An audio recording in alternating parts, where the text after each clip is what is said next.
Hello, guys. I'm in Moscow Park. Look at these trees. Yes, what happened? He said, really, Russian hostels are Yeah. totally different than American. Yes, I know I have 30 or 50 buildings and there are all dormitory. And of course, dormitory will be so-so. But everyone has phone. Just make a video. Speak about it, like Whatever. Yeah. decided to quit office. Most of people do it. Most of people, when they reach successful business career, they quit it and started to do something more after a special military operation. Also, we don't have so much foreigners. I see in Korean, Vietnamese, Chinese, and Indian people in St. Petersburg. Yes. Well, let's say the propaganda against Russia. And I, of course, I'm a living proof that it's quite opposite. And actually, despite all what you think, it's very easy to travel. And hopefully people travel to Russia because they have to find for themselves what's the situation about the people and just see for themselves. Because in Moscow there are the best universities, there are the best jobs and the more top salary. Yeah. If you want to study and make good money, Moscow the best.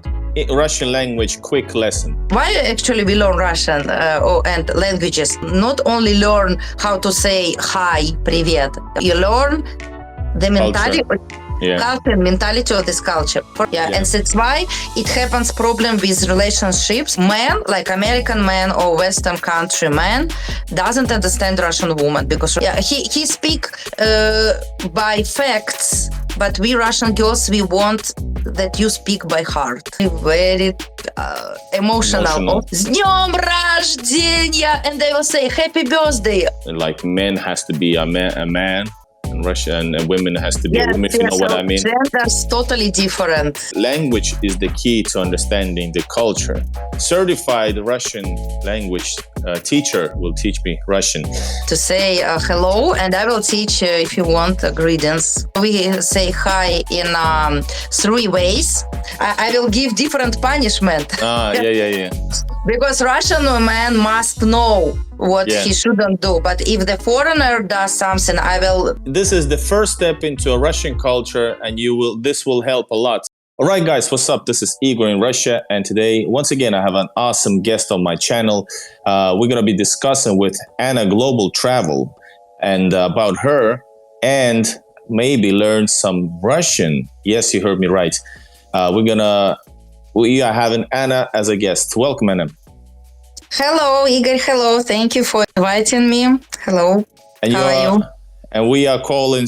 This is so-called Moscow calling, right? You're in Moscow. Yes, I'm in Moscow. And sorry, some disturbing. He's my cat. So we have also a cat with my wife. He might be making a guest appearance. Oh, okay. And if he jumps, just show. I would see. Hey. Yeah, Оля, там тоже рыжий кот. Рыжий кот там тоже. Иди посмотри быстро. Ладно, жена. Он большой. Да. Он похож на портика, Оль. Ну он такой. What was his name? The name of my cat, he's Vadik. Vadik, all right. Say hello Vadik. From everybody. My channel, we love cats. And actually, I always feed stray cats in St. Petersburg or where I always have some cat food with me. And I make explorations around St. Petersburg or even Moscow. And by the way, you don't have stray cats that much, at least in the central area at all. Probably in the suburbs somewhere, but I always feed the cats. Cats are amazing. And Vadik, he is a street cat. Oh, okay. Yeah, yes, I met him when he was 4 months. Mm-hmm. Yes, and he came to my apartment, to the hall, and he was screaming, and he was very thin, and I took him from my home. Well, that's an awesome, thank you. 6 years old, or 6 awesome. years live together. Yeah. Mm-hmm. Best friend. Yes, he is. What about who are you? Please introduce yourself. What do you do? And lay the background for us? What's about Yeah, you can yourself? see my background and you can guess who am I. I'm Anna, and I'm a teacher. Yeah, so that's why you can see books here, some globus, and this is a desk. I use it for my online classes, and also if I teach students face to face here in Moscow, they came to my home, so I organized this room like my class. So and very comfortable. Yeah, so like real class. And I teach in university. I'm working in MGU, MSU University. And in other part, my free time, I teach online, individual, in group, and if someone comes to me. And also I teach, like I created my course with pre-recorded videos when people can study by themselves. So all options for learning Russian. And we will add, the links to your channel and to your lessons are in the description. So check it out after the video. And by the way, you teach Russian university students Russian. No, I teach foreigners. I teach Russian as a second language. Okay, so that's interesting. What kind of students do you have? Has the nationalities changed since 2022 with this whole situation with Ukraine? Is there any difference between 2021 and 22 the nationalities? Actually, not big difference. Maybe big difference. How to say? Maybe difference that we have less Western students. Like, for example, from America and from Europe, we have less, but we still have them. So I also, like in my group, we have international group, like there are students can be China, Japanese, America, for example, what else? Germany. So India, so from only just less, like from America less, but the students from, for example, Iran, China, Cuba, they became not changes. So as we had in past Chinese students, for example, in 1 year, I just know statistic till pandemic, it was 1,000 students, 1,000 only Chinese, 1,000 came to only one university, MGU, MSU. So we can imagine how many students in other universities come. And this Moscow is probably the most international. Second is probably St. Petersburg, and based on the size of the city, like maybe Yekaterinburg. Yes, students, they came to different cities. Like, for example, someone study, Yekaterinburg, Volgograd, but Moscow is more popular because here the most famous universities, and some students, they have, like we call it scholarship, when you can study free. For example, this program it exists, like I know one student from Indonesia, he told me, and also from China. For example, in China, if you are a good student and if you study very well 3 years, you can, the government, I don't know how exactly the government gives you free, and you can study free Russian language here. So a lot of students come scholarship, but most of pay. No, I was in St. Petersburg walking past some universities, and I saw sometimes like apartment buildings for students. So I presume they are for students. How is the accommodation for students in Moscow?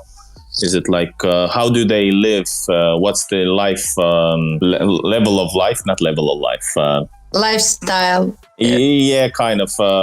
Are they having a nice apartments, or are they like very shitty, like in some videos I've seen from other YouTubers, like everything is bad? Are they living in the center in these коммунальные, or what, like student communal apartments, or what? How is life for students outside the university? So for it depends on with which country we compare. Like for example, I had a student from America, and he stayed in one hostel, and when I told him that if you need to study, if you need place for doing homework, I gave him the classroom in our university, and he said, "Oh, I don't need it. I can study in hostel." I said, "Are you sure?" He said, "Yes, it's okay." But on next day he came to me.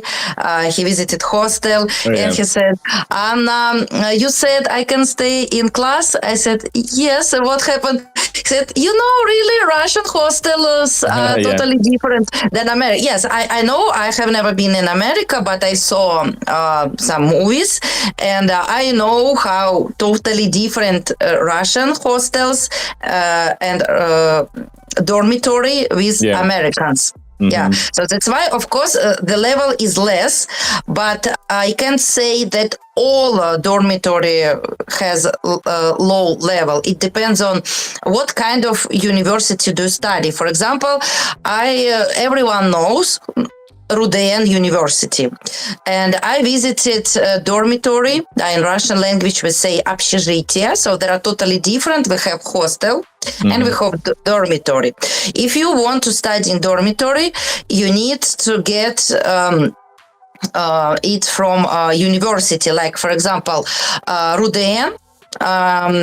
It's a big area. Campus, basically. Campus, yes. I have a video on my YouTube channel when I did video from all area. There are a lot of maybe 30 or 50 buildings, and there are all dormitory. And Rudean, they support it. I don't know how much it cost. I didn't check, but I saw amazing and beautiful buildings.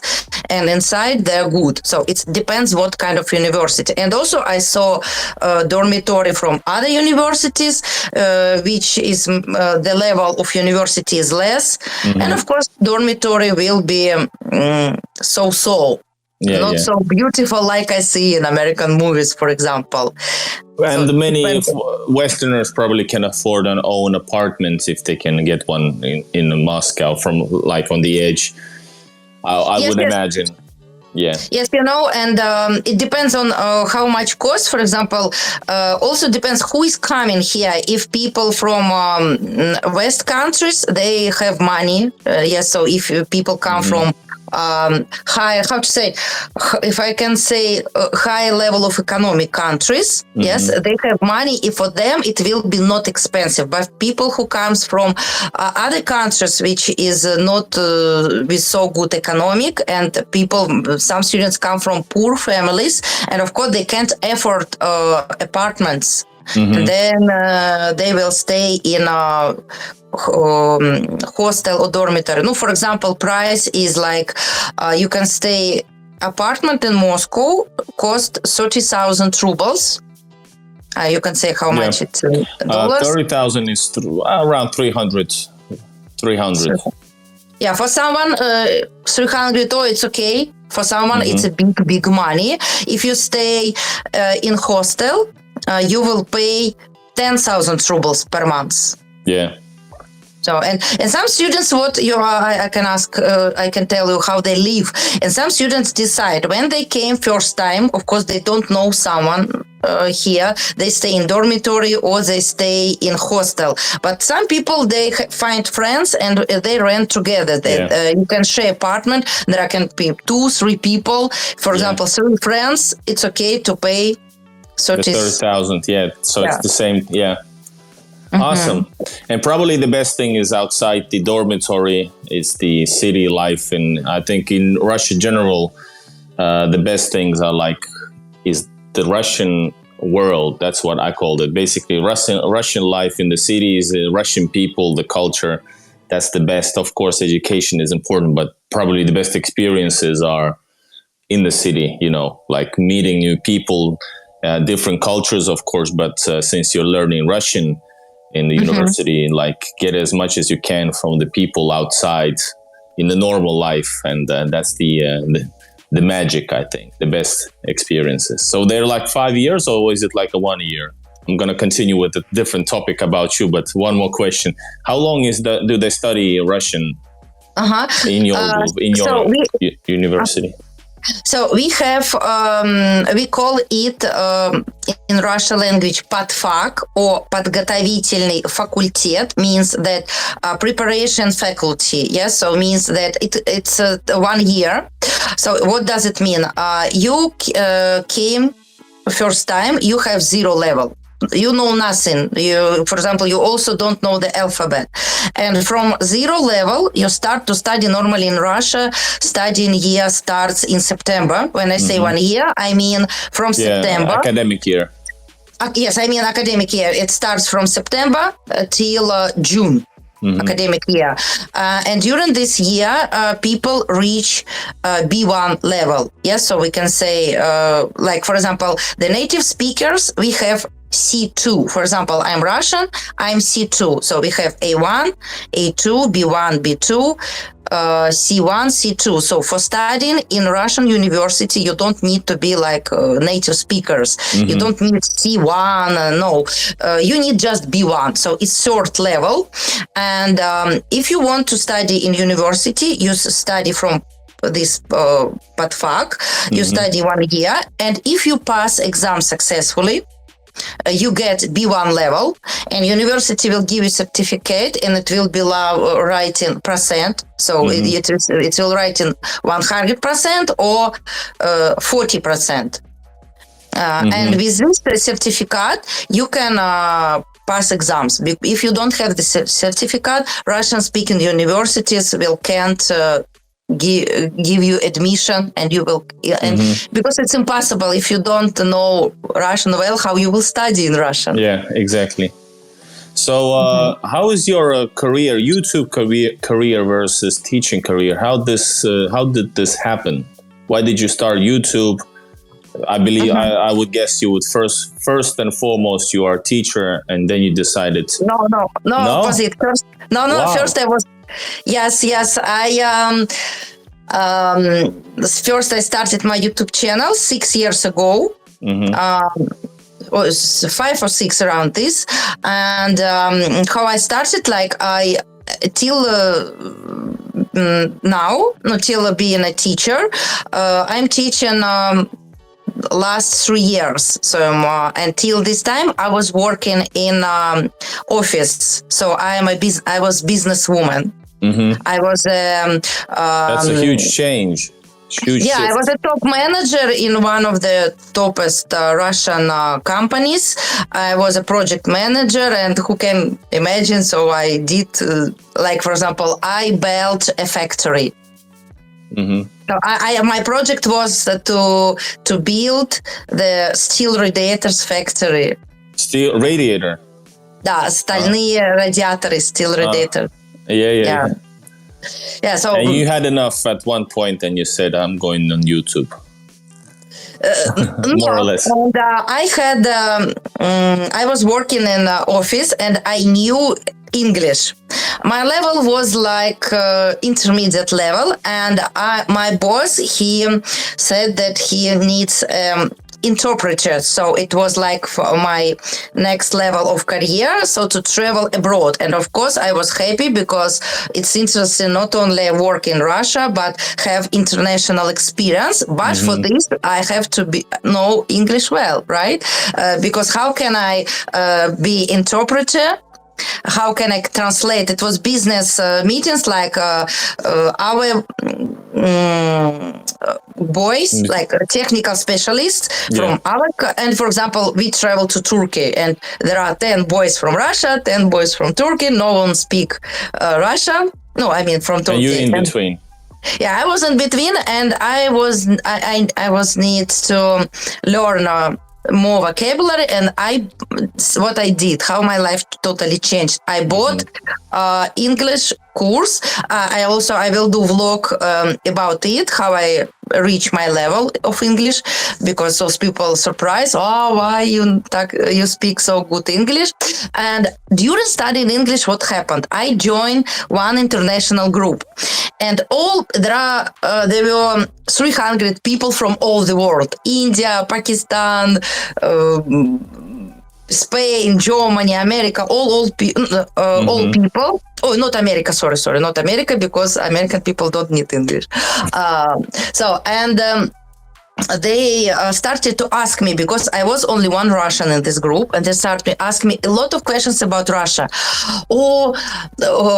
How many greens, like, do you have trees in Russia? So many stupid questions, normal questions, and I am tired to answer to everyone the same questions. And I decided to create YouTube channel.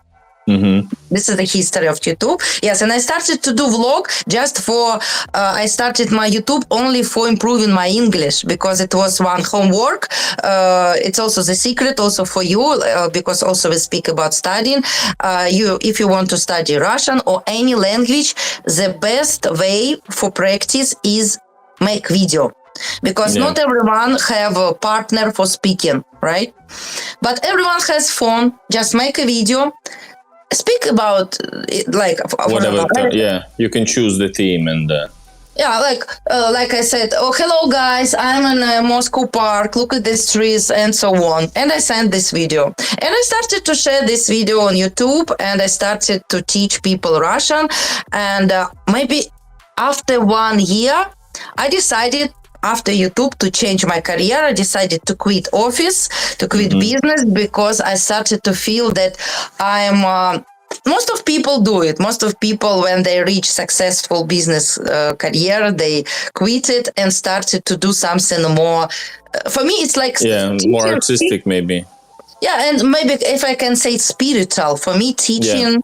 It's like spiritual. I decided to do something spiritual. Something that gives you more like satisfaction. I know exactly what you mean. Let's put it like this. I know exactly what you mean. Because I also have a normal job besides besides YouTube, obviously. I make so many content. And even though I don't live in Russia, I still have hundreds of videos. Maybe that's too much, but yeah. All right, that's so. And what else? And then YouTube took off, and you got your license as a teacher, and then you just continued both. And you combine the teaching aspect also to the YouTube and online courses. So what I did, I already had diploma, so I have 2 diplomas, like master degree. But my first diploma, it was teacher of Russian language and literature, and teacher of English, but for Russian-speaking people, for native. And but I didn't work like a teacher. I was working in an office. But when I decided to be a teacher, but I decided to be a teacher for foreigners. And I came to university for get second education, because it's totally a different method how I teach native speakers Russian and how we teach not native speakers. Totally different methods. And after graduated MSU University, I didn't work. My family helped me with money, because they supported me. They wanted me to follow to my dream, because actually it's impossible to work and study, because it's impossible to do 2 things. It means in 100%. Yes, you can study and work, but something will be unbalanced. Yes, unbalanced. And my parents said you can study in university and we will support you. So in that time, I was free from work. It was 1 year. So it was enough just 1 year, because it's like extra education, not first. For first education, I was studying 6 years. So totally 7 years studying. And 1 year I was free.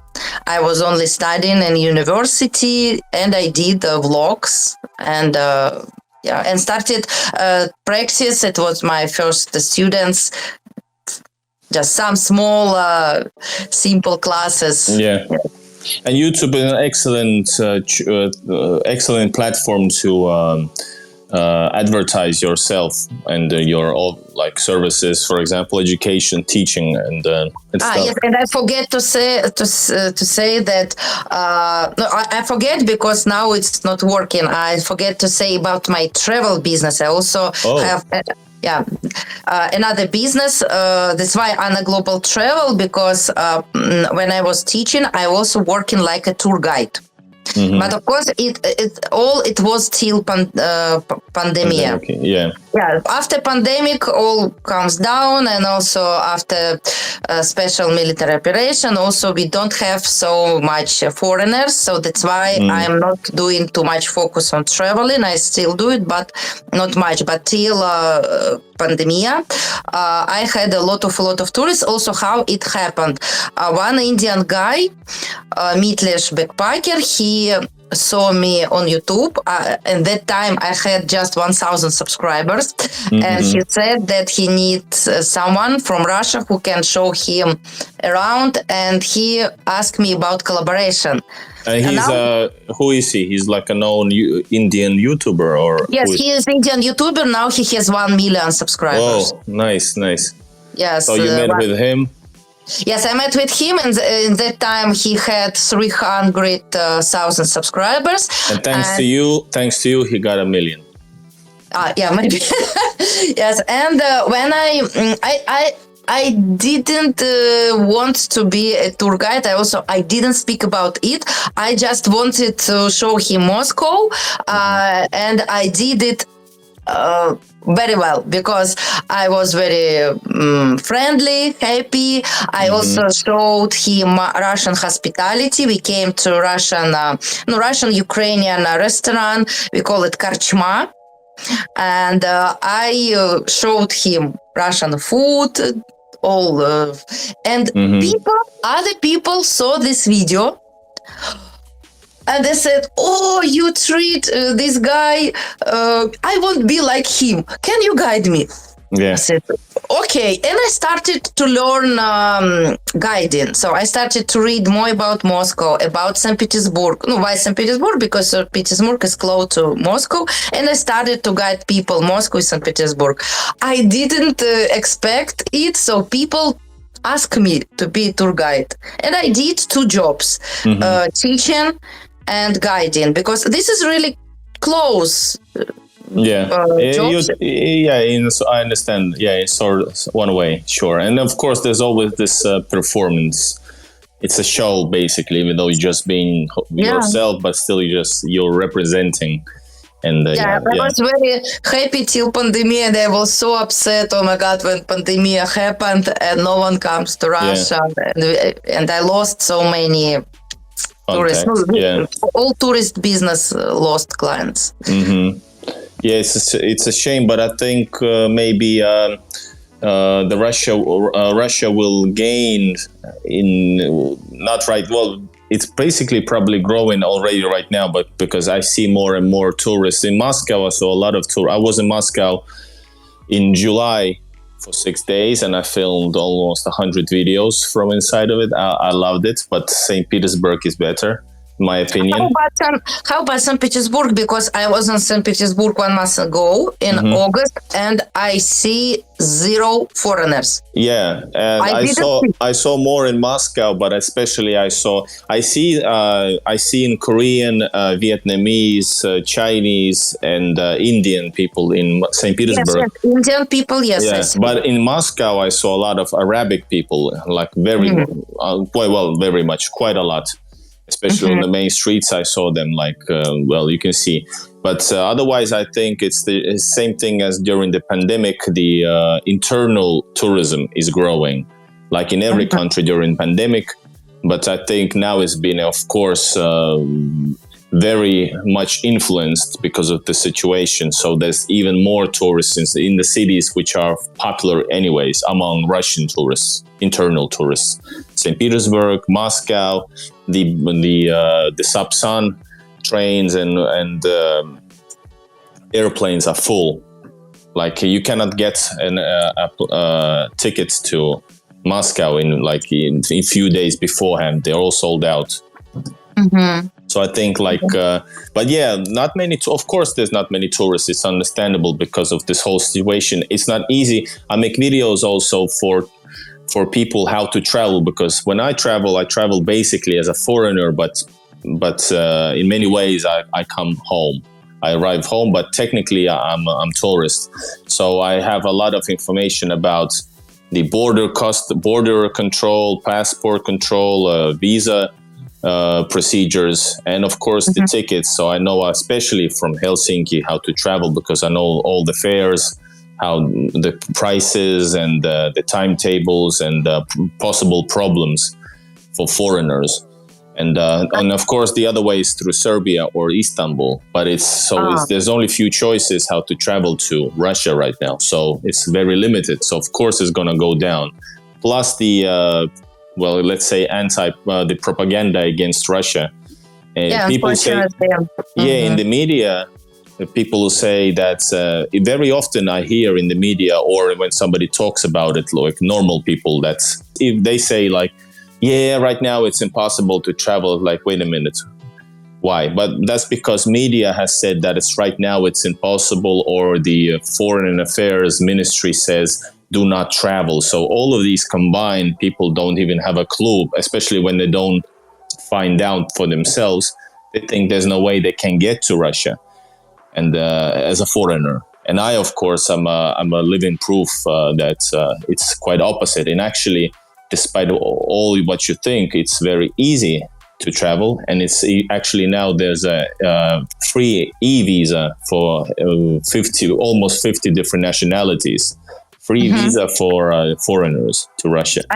E-visa, it's only for 2 weeks, right? You can stay I think Russia. it's up to 30 days. I think it's 30 days. Yeah, the same as before. Same as before, there was a free e-visa before pandemic as well. So it's free. So everyone, for this list of countries, they just free get a visa and they stay in Russia 30 days. Wow.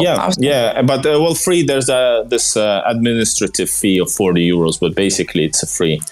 So and you can get it like in super fast way. I haven't got it. I've used to have. I still have business visa, but there's a new video coming up about the situation. I have to do something. I was stopped by the border this first time. I was. But let's not focus on that. But anyways, so that's the situation. But let's hope the tourism will rise between those so-called friendly countries, especially because that's an easy start. And hopefully, people travel to Russia because they have to find for themselves what's the situation about the people, and just see for themselves about. You don't need to read about it, but you can see it for yourselves because. And I'm not talking about politics. I'm thinking about just human to human interaction, because a lot of like weird stuff and prejudices are going on about Russians.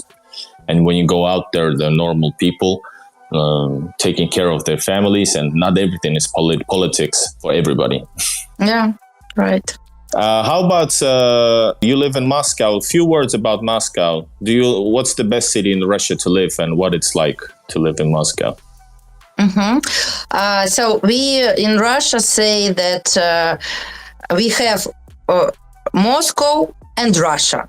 Yeah. So, and it's really totally different. Like, so Moscow city and other Russian cities, they're totally different, extremely. No, maybe St. Petersburg a little bit also normal, but other cities, it's totally different. And if I can say that other cities, there are like a village. So, and because of, it's historically a situation that Moscow is a capital, all resources and money, everything in Moscow. And that's why, for example, there are 145 million people live in Russia, and only in Moscow you can imagine 40 million people. So officially it's not, isn't it 20? Like officially it's 12, but isn't it 20? Is it 40? Yes, like 40, in the larger 20 who is living in Moscow, 20 million statement always, and 40 million people who is every day coming Yes, I saw statistic. Larger, so-called larger Moscow. Yeah, maybe someone come just for one day and then leave. So I saw statistic in Moscow Metro, and they registered for one day 40 million comes. Wow, yeah. It's extremely, it's too crazy. much. Yeah, so no, it means that's why that because in Moscow there are the best universities, there are the best jobs, and the more top salary. Like for example, if you do the same job, you can do the same in Moscow and get in not only in twice in short time. More 3 money. times more. Yeah. Yes, 3 and times St. more. Petersburg is like the second, and it goes gradually down. Yes. In different regions. Yeah, but do you like it there? Despite that, do you personally like it? You've seen other countries and seen other cities. Mm-hmm. So actually, as for me, I don't like. So I don't know. I can't say because it depends on my needs. Till my age now. So when I was younger, of course, I was happy in Moscow. Because when I was 20 years old, 25, I did focus on working, making business, and studying. And for answering for this question, which city is good, it depends what do you want. Yeah. If you want to study and make good money, Moscow the best. If you want business, extremely a lot of businesses. I took interview from businessmen, and they all told me that about their success in Moscow. But for me now, like I have now second. So I lived half of my life, and a second part of my life I want to change, and I don't want now to earn money. I don't want to study because I'm adult. I don't need to study, and now I'm thinking about family. I'm not married. I don't have kids, and I'm thinking about my future, and I don't want to grow kids in Moscow. So for family, for growing kids, Moscow I don't recommend because it's a crazy city and very busy. Yeah, very busy. So for kids, no. But if again we can say that there are very good hospitals, if you need, there are very good schools, kindergartens, and so on. So how to say, Moscow is very good for urbanistic. Is it correct word? Urban. Maybe, and entertainment and all that type of stuff. Infrastructure. Infrastructure. Yeah. It's great. It's everything is like but for your health, very noisy, very busy, so not good. For your health. What are you thinking about then? What city? I'm thinking maybe not Russia. Okay. Yeah, I'm thinking about maybe to live in another country. Belarus. No. You have to make a reveal later on then when you know more about it. Yeah, because it's difficult for me to choose a city because in Russia you can live only in Moscow. Really? Not true. I work hard so I could maybe even partially for real live in Russia, St. Petersburg. That's St. Petersburg for sure. Maybe. Definitely. St. Petersburg for me is not a convenient city because St. Petersburg. So for me, what is the problem for me? It's sun. Yeah. We don't have sun in Moscow, and we don't have sun in. That's why I don't recommend St. Petersburg. St. Petersburg is good for short term. It's really amazing. It's beautiful. It's extremely. I have to object because I live in Helsinki for 30 years, and it's basically the same climate by the sea. and people are living in Helsinki and the same thing, St. Petersburg. But yes, it is it's a bit more moist city because of the water. I mean, and because yes, of yes.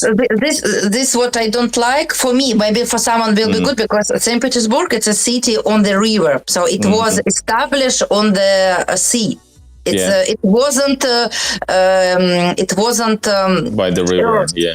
And people from other places they took and Peter the Great when he started to create St. Petersburg in 1703 year he said everyone who need immigration come to St. Petersburg and take a piece of earth. So the city on the water, that's why it's very windy.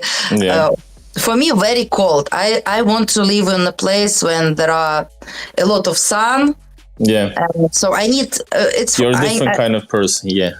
Yeah, but some people, for example, I know so many people from Pakistan, from India, from maybe, I don't know how about Saudi Arabia, but no, I mean people from warm countries when the temperature plus 50. They're extremely happy here. Yeah, exactly. So you always want something else. Usually it's that way. Yes. That's One more question before Russian language quick lesson. Okay. How do you see the difference between Russian and Western country cultures? If you can generalize Western culture as one, but I mean in general, what's the Western versus Russian culture difference in few words? What do you think? What are the biggest differences? The biggest difference between Russia and Western cultures. Cultures. People. So the big difference is money, capitalism. The Western countries, they follow to capitalism. And they follow the money. Russian people, we don't follow to capitalism.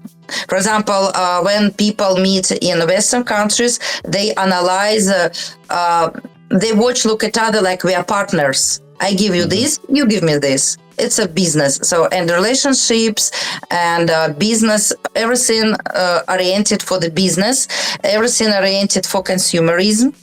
But and also these things we can see in a language, right?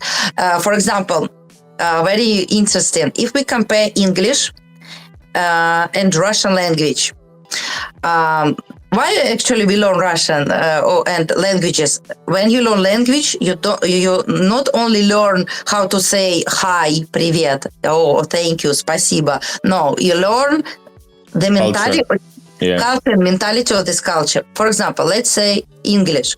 If you take an English language and you will see there are can be 30 words.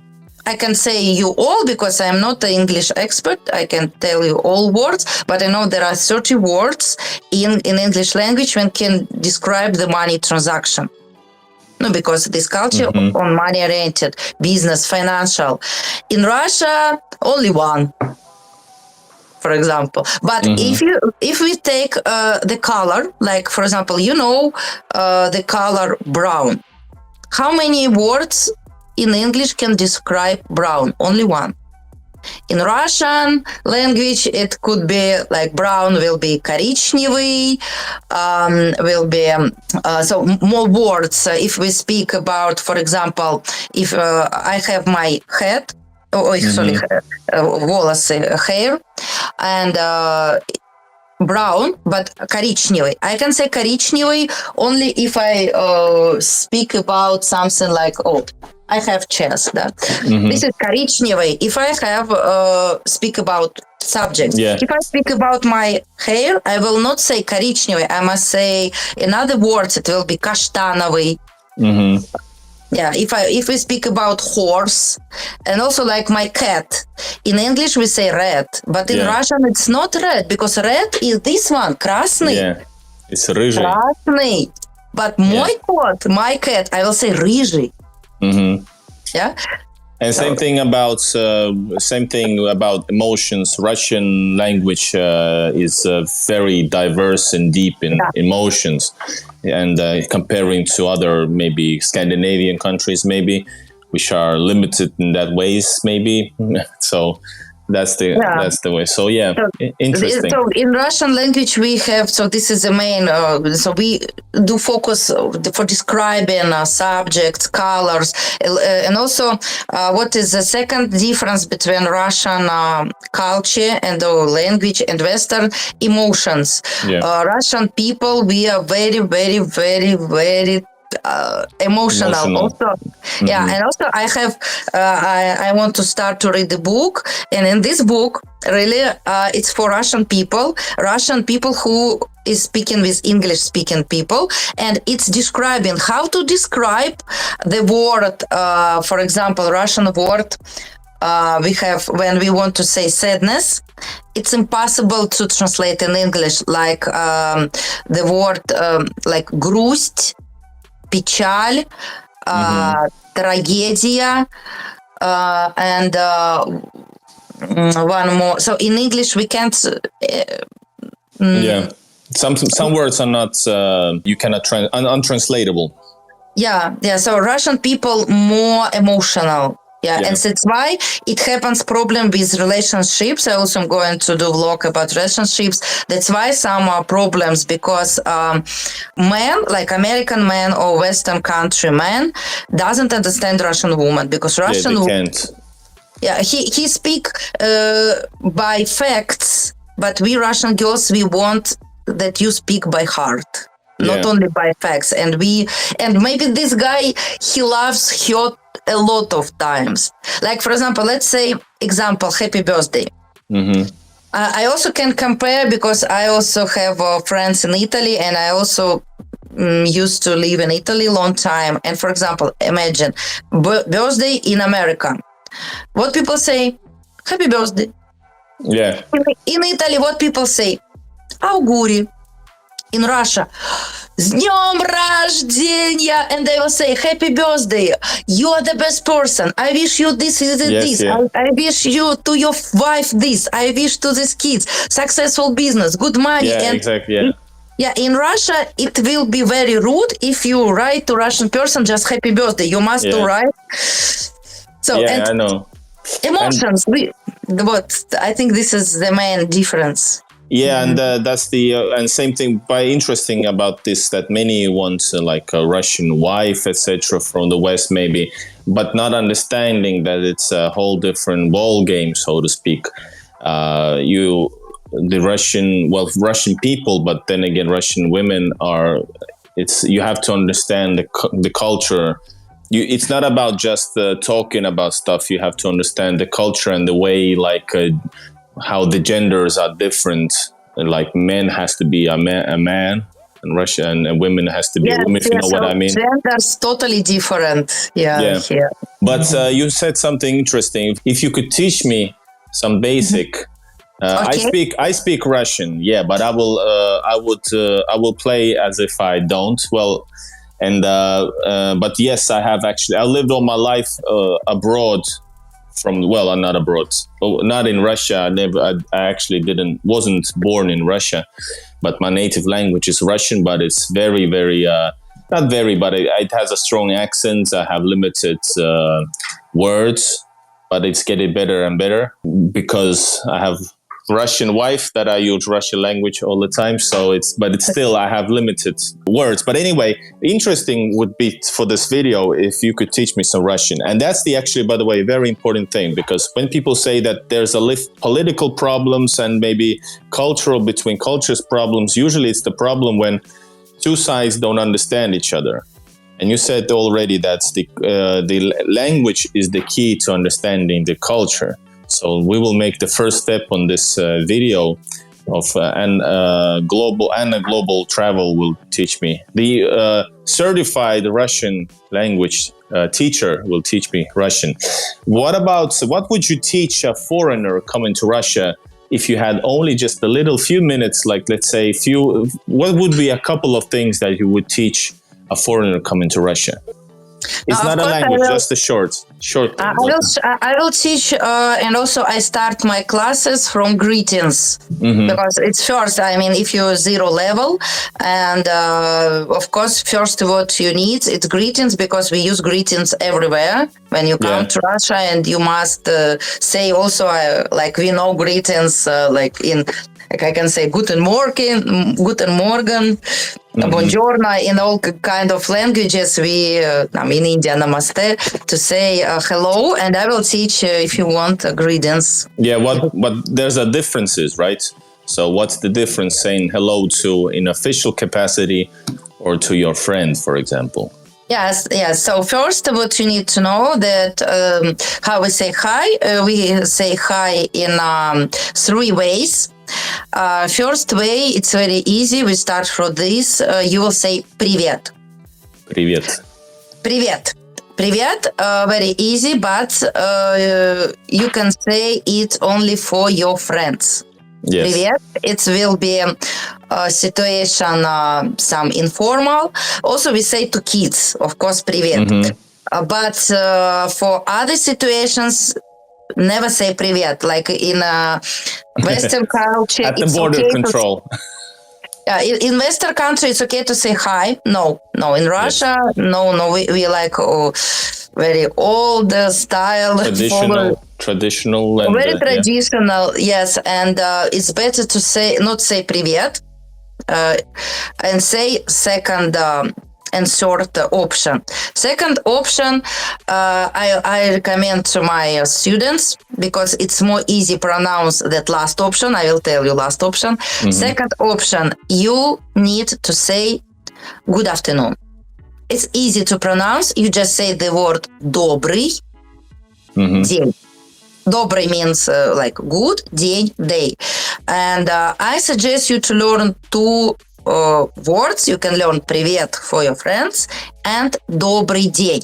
Добрый день, it's you can use it, of course, if you remember how to say good morning and good evening will be good. But if you forget, you can always say добрый день. It's like business word. For example, if I write business email, I always write добрый день, also if I do it in evening time, because in business language means that добрый день means working day.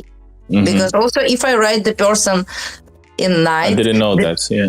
Yes, it's also very interesting. That's why very important, if you have any business communication, always use добрый день. It will be more professional than to say good morning, доброе утро. Yeah. Or if you say добрый вечер, good evening. I can repeat. Morning, доброе утро. Доброе утро. Добрый день. Добрый день. My wife is wondering why I'm saying добрый день, доброе утро. И добрый вечер. Добрый вечер, yes. Yes, but one thing, when you go out, if it's like late night, my wife said that I used to say, because in Finnish you can say like good night. But she said that you shouldn't say so, because it's like very personal in some ways. So if you get off, if like in a formal way, if it's like somebody, you don't say good night, because it's meaning like it's too personal. You're going to sleep. Yes, correct. Too personal. Also, that's why I said in. Доброй ночи. Спокойной ночи. Спокойной ночи. Yeah, you don't say that. Because спокойной ночи in English it will be sweet dreams. Okay. It's not good night. Спокойной ночи это sweet dreams, and normally we say it to people whom we love, to my wife, to exactly, husband. Sweet dreams.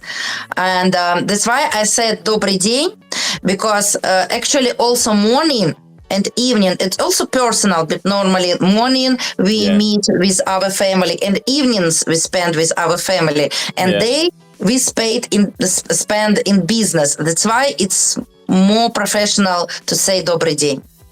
Isn't it so? I would add and ask one thing. I always say здравствуйте, like hello in the formal. It's last option. Yes, I wanted to say, but I teach it in the end, because for first time it's hard to pronounce.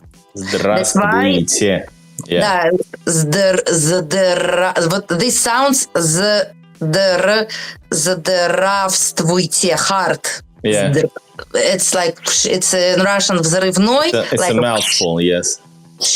And that's why I suggest for all people who is coming to Russia, first, and if it's hard to say здравствуйте, no need to stay, practice every day, you can say добрый день. It's easy. If you can say здравствуйте, okay, say здравствуйте. One thing is interesting is if you say, let's say you're coming to Russia and you say to the passport lady or a man that's привет, you can actually no, if you say so, watch her or his reaction, because Russian like officials and people who are working in the like official capacity usually don't understand that you are actually a foreigner. They don't put themselves in your shoes, so for them gonna show you just reaction like, извините, what do you mean привет? I'm not sure. She will correct you and say like, possibly, not necessarily, but they will raise an eyebrow. Like, why? Because they don't understand that you are a foreigner, and they don't understand you not understanding language. Isn't it so? They will actually like treat you like a Russian, like, no, I think no. Actually, I have never saw the situation when a Russian person will be upset if someone not upset, but maybe like raise an eyebrow, like nothing too serious, but all right. But I would imagine. For me, very hard to say because I have never saw real examples. But for me, I always see foreigners. I also, if I communicate with foreigners, like if I have a boyfriend not Russian or friends, I always give discount. I don't know how to say this. I always don't. If, for example, my Russian boyfriend does something and foreigner totally, I will give different punishment. Yeah. Because Russian man must know what he shouldn't do. But if the foreigner does something, I will not punish him because I know that he's from another country and I will not be upset about it. It's still taken my wife a lot of time because I lived all my life elsewhere. I'm a Russian person, but I've lived elsewhere, so I'm very often a foreigner in some ways. So sometimes I say things, and I'm wondering why she's like maybe angry. Zlaya. but I don't understand why. And she doesn't understand that I actually didn't understand certain words that you cannot say certain ways because it means something. Maybe even though I translate the word from like say Finnish in my head from Finnish to Russian, it actually is not translatable, and the word's meaning is totally different. It can be very rude, for example. I'm just saying that it's like, I don't know. I don't have an example though. And also, if we speak about relationship, I also can teach that never use with Russian-speaking people the word dear. Dear will be in Russian language дорогой or дорогая. Yes. Dear. Because for Western culture, dear, it's just to say hi. It's normal. Yeah. I can say dear, but in Russia, it will be, how to say, it will be very rude because dear we can say only for husband and wife, for people whom we love. I never say dear to my friend. I will never say it to my colleagues. Never. Only for my very close. Also, sometimes it will be very important advice because some Russian girls maybe they don't listen this word from husband, and some guy from internet is saying dear. So be careful. Don't say. So I wanted to say about distance. Yes, we Russian people, we are emotional, but from one side. But from second side, we very keep it the distance. We don't kiss each other like I know in Western culture people kiss and in certain countries, in certain we know, and also Italians, Brits. Italians, yes, they say, we don't do, especially women, and we women don't shake hands with men. Yeah, this is important. Very important. So women never touch women. So women stay very, very opposite. Yeah. Yes. So don't, and we can actually go to the next part. How do you introduce yourself? if a man introduced, let's say for a lady, we now know you do not shake the hand, but you introduce yourself. How a man introduce or a lady introduce herself in Russian? So you can say like "Добрый день," or if you learn "Здравствуйте," and then you can introduce yourself. You can say, you mean how to say my name is? I think so. Yeah. Yes, you can say my name is. Yeah, you can say my name is. You will say меня зовут, and the name later. Yes. Yeah. And меня зовут Анна. Меня зовут Игорь. Игорь. Да.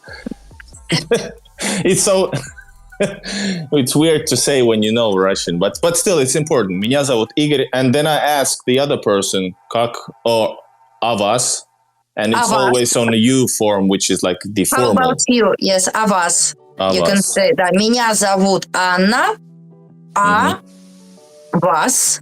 А вас, yeah. Or как вас зовут. О, как вас зовут. Yeah. Yes. And that's the beginning of a story. Then, and usually when you just know, even just the beginning, it doesn't matter if you cannot continue after that in Russian, that's fine. This is much more effective when you say even здравствуйте or добрый день. It changes a whole different, because if you come and you say hello, or you create a barrier. But if you know even a one word at the restaurant or somewhere, the person will try and feel like, he's trying, or like, of course, important word is probably saying thank you as well. Спасибо. Спасибо. Yes, and also short thing which you can learn and tell about yourself. Where are you from? Mm-hmm. And it's very easy to learn. You just need to learn я, means I, я. Then you need to say preposition is, from, and then just say the name of your country. Of course, you can open the dictionary and check how your country we call in Russian. Most of countries... It's the same, most. The same, like Italy, Italia. Also, if you don't know Italia, you will say Italy. Just learn я is, and then... is, yeah. Да. Great. Igor, where are you from? Я из Советский Союз, Soviet Union. When we say I'm from, we say the country when we live. Yeah, I know. Yeah. You need to say Finland. Yeah, it was. I don't. It was the thing that I didn't want to say, because I want to say St. Petersburg, but I can't say Russia because I'm not from Finland, from Russia. But я из Финляндии. But I can say, but if I'm like a foreigner, I can say I'm from я из Finlandia. You can say it in your own language, and that will be correct. So no one is expecting for you correct grammar. Just learn я is, and then the name of your country. And this will open, maybe depend on the person, but this will open some reaction. If you say I'm from America, and the person will go, meaning I'm from USA or America. And the person will, America, good. You will have a reaction. But if you just say, I'm from America, and the guy is like, I don't speak English. But if you try just two words plus... Now, if you're from America, you can say, я из Америки. Yeah. Or also we call USA in Russian will be США. And you can say, я из США. США. Will Russian understand if you say USA? No. Yes, Russian will understand. Will? But if you want to say Russian, yes, everyone knows USA. All right. So we had this is the first step into a Russian culture, and this will help a lot. And you can grow more and more, and you can actually use Anna's online courses. You have a link down in description. Anna is a great personality and a great teacher. Even I now know better Russian, because I didn't know about this Добрый день, by the way, that you can use it. So there was real stuff, new stuff for me, whose native language is Russian. So yes, I wanted to say, continue about my course, that when I started to make my course, I wanted to create something special, because I see, as I said, people who came to Russia, that, as I said, that for studying Russian language in university, you need 1 year. It's too much. Not everyone have opportunity to go to Russia, to stay here and to live 1 year. Most of people, they need Russian like just for maybe he wants to marry with Russian wife, maybe to open business and so on. And I decided in my course, I don't know, but I hope I did some innovation because I started to connect academic knowledge and speaking. Because most of people, when they study in university, unfortunately, it's really like this. In university, the program is 70% grammar and only 30% speaking. Why it like this? Because people prepare for passing exams. If you take some courses from internet, most of them opposite, 70% only speaking and very less grammar. But I started to connect speaking and grammar, and that from my course you can get grammar. It will be useful for people who wants to study. And also I give speaking what is more important, because I don't the person from it was old method when people only learn grammar. I teach speaking, and also like in today introduction, I try to give some tips, something special about culture. That's why I think this course will be big progress, like just for 1 month. You get 20 videos, and also you don't need to talk face-to-face, free time. And you have 20 videos, and during the day, you just need 10 minutes to watch the video and learn. And then give you feedback in a Telegram group. So this course is about it. Awesome. So everything is on your behind this link that it's in the description, right? For Yes. your online course, or through your YouTube video that you can subscribe to, and you should subscribe to. Watch also the video where I visit my guest appearance for on Anna's channel.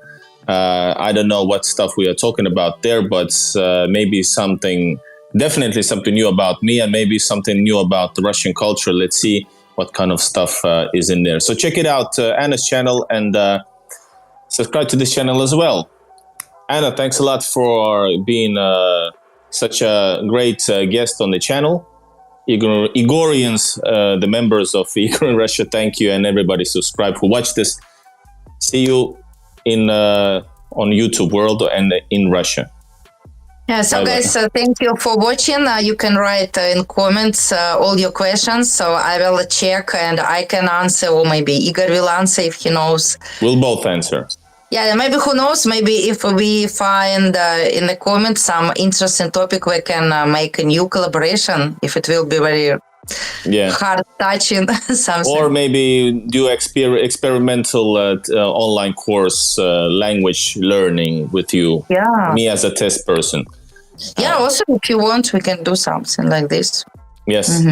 All right. See you again. Bye-bye. Bye-bye. Bye-bye.